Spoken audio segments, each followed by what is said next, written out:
Wilmington on Fire Chapter 2 is really to show how Wilmington needs to get back to 1897, when Wilmington was the place to be in North Carolina for African Americans and everyone else as well. Welcome to Somewhere and Elsewhere, Coastal Carolina Arts Podcast by Shoresides. I'm Kevin Levi Green. Coming up next, a Somewhere and Elsewhere special where we uncover stories from artists across the coastal region. My name is Christopher Reverett. I'm 37 years old, born and raised in Laurinburg, North Carolina. Currently, I'm the communications manager for the Full Frame Documentary Film Festival in Durham, North Carolina. I'm also the president and founder of Speller Street Films. We produce documentaries, narratives, shorts, you name it, we do it. Well, Wilmington on Fire Chapter 2 is a follow-up, the sequel to the first Wilmington on Fire. And Wilmington on Fire Part 1 was about the 1898 Wilmington Massacre that happened in Wilmington, North Carolina on November 10th, 1898, and is considered one of the only examples of a coup d'etat that's ever happened in America. But the film has really been used as a discussion piece for the reparations discussion that has been going on recently in this country. You know, last summer they had the big congressional hearing in Washington, D.C., and Wilmington on Fire was the only film that was mentioned. And so this is a film that was really important.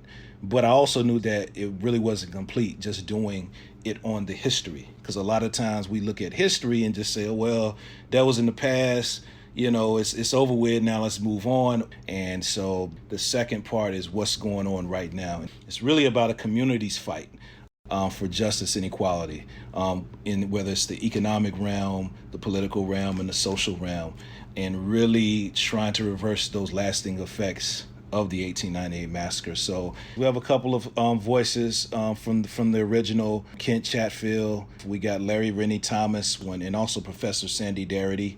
He's like the reparations expert in America. But the new faces, you know, we have Lily Nicole, one of the leaders of the lowercase leaders. We got Tracy and Gerard Newkirk. We're going to be documenting them with Genesis Block, showing this Black entrepreneurial spirit. We also have Joe Finley, co-founder of Tech Mountain, Castle Branch, you know, following different people's lives, whether Larry's fighting for reparations or it's the lowercase leaders with their protests, Tracy and Gerard getting, you know, Genesis Block going. We really wanted to show like the need for all these forms of activism, whether it's on the economic side, the reparations side, and the protest side. All of it is leading down to one path, and that's the betterment and empowerment of African American people.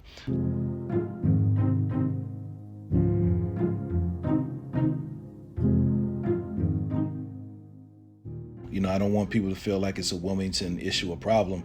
This is all over America. And so those fronts, the business front, the political front, reparations, and also, you know, protests over police brutality and things like that really need to be addressed. And that's what we're trying to do, you know, with this project.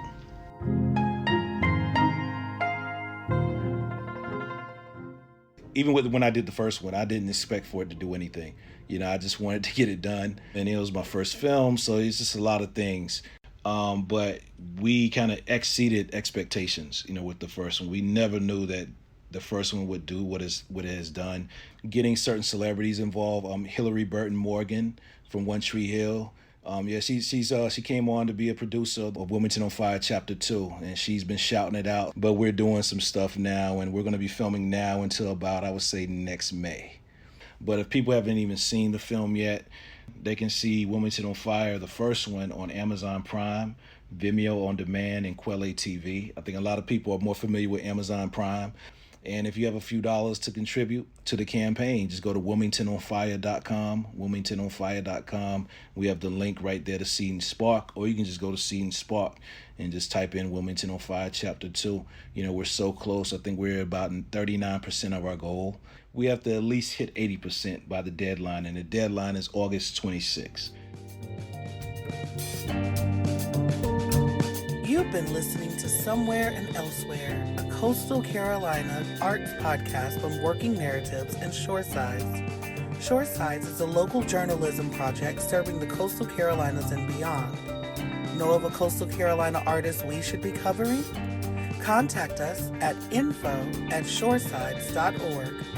I'm Kevin Levi Green. Thank you for listening.